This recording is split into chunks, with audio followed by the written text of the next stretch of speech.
ng mayorya. A'udhu billahi minasyaitanir rajim. Bismillahirrahmanirrahim. Alhamdulillah rabbil alamin. Bismillahi wassalatu wassalamu ala rasulillahi. Assalamualaikum warahmatullahi wabarakatuh. Ito pong katagang assalamualaikum. Ito po ay isa sa pinakamahalaga sa isang Muslim. Ito po ay hindi ka matatawag na isang Muslim kung hindi mo ito isinasabuhay. Ito po ay ang pagpapangaral ng kapayapaan.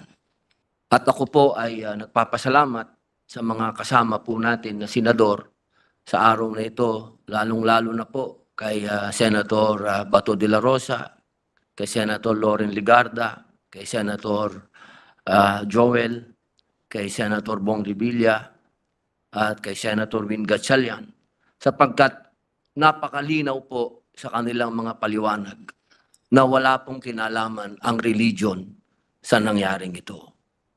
Ito po ay paglilinaw sapagkat napakarami pong lumalabas sa social media na gustong parang ibalik ang mga iniiwasan po nating mga katagang away ito ng Muslim at Kristiyano, na ito po ay gusto nilang paigtingin.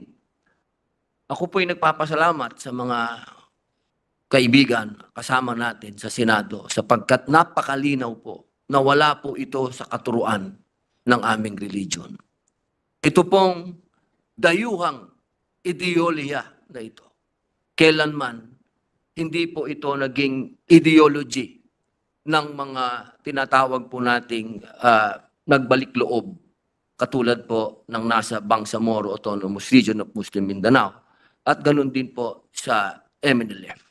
Wala po ito kahit kailan na nagkaroon ng ganitong klaseng paniniwala na sa loob ng pagsamba ng ating mga kapatid na Katoliko, sila po ay pasasabugin. Hindi po ito kailanman matatanggap ng mga Muslim na ito po ay kasama sa aming pananampalataya dahil malinaw po sa banal na Quran na sinasabi, ang pumatay ka ng taong walang kasalanan ay parang mo nang pinatay ang buong daigdig. At ganun din po ang sinasabi ng banal na Quran na there is no compulsion in religion. Wala pong pilitan sa religion. Kaya meron pong kalayaan ang bawat isa kung ano po ang kanilang pinipiling relihiyon. Ngayon po, mahal na Pangulo, ang aking pong isasambitin ay patungkol po sa aking binanggit noong nandito po ang OPAPRO, nung panahon ng kanilang budget hearing. Binanggit ko na po ito.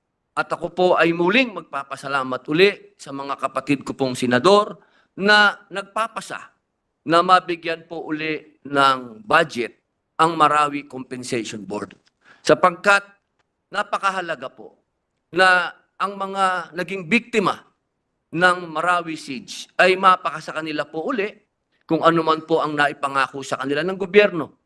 At ganoon din po ang hinihinging budget ng OPAPRO para naman po doon sa mga combatants ng MILF na inaantay pa po hanggang ngayon yung kanilang hinihingi po na pinangako sa kanila ng gobyerno. Dahil mahal na Pangulo, ito pong kaganapan nito at napatunayan na rin po at nasabi na rin po ni Senator Bato de la Rosa na ito pong nangyaring ito ay retaliation ng teroristang grupo sa nangyayaring operasyon ng ating forces, military forces. At yan po ay hindi lamang po yan nangyari sa Cotabato, kundi nangyayari din po yan sa Basilan. Bago po nangyari ito, meron na pong nangyaring namatayan tayo ng 2 KAFGO sa Basilan sa kanilang ginagawang operasyon laban po sa mga teroristang ito. Ito po ay tuloy-tuloy. Pero tandaan po natin, mahal na Pangulo, na hindi po puro gera ang sagot natin dito. Kailangan po natin makuha ang puso at kaisipan ng mga tao na hanggang sa ngayon ay hindi pa rin po naniniwala sa tawag ng ating kapayapaan dahil sa mga pangako po na hindi pa rin na ibibigay sa kanilang mga tatay, lolo, uncle. Ito pong mga gumagawa na ito ay napapatunayan natin, mga bata ito. Ito pong nangyaring engkwentro sa Cotabato kung saan marami pong namatay ng mga terorista. Kung makikita niyo po ang mga larawan, mga bata po ito. Mga batang naliligaw sa isang dayuhan po ito. Hindi po ito Pilipino, hindi po ito Bangsamoro, dayuhang ideolya na nakarating dito sa Pilipinas. Kaya po, mga mahal kong kasama sa bulwagang ito, kung gaano po natin pinaiigting ang ating puwersa laban sa external threats, ito pong internal threats na nandito na ngayon sa ating bayan, ay huwag po nating pabayaan.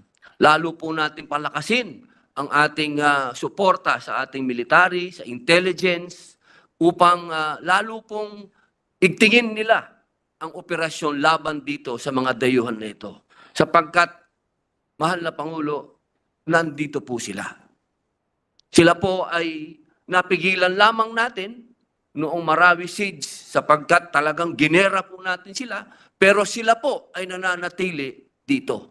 Kaya po muli, ako po ay nagpapasalamat sa inyong suporta, sa inyo pong binibigay, lalong-lalo na po sa nakaraang budget, napakalaking bagay po yon na muli po niyong tutulungan ang Marawi Compensation Board at ang OPA Pro. Ang gusto ko lamang pong huling sabihin, mga mahal kong kasama, ang pasasalamat sa inyong lahat na inyo pong niliwanag na wala pong kinalaman ang Islam dito.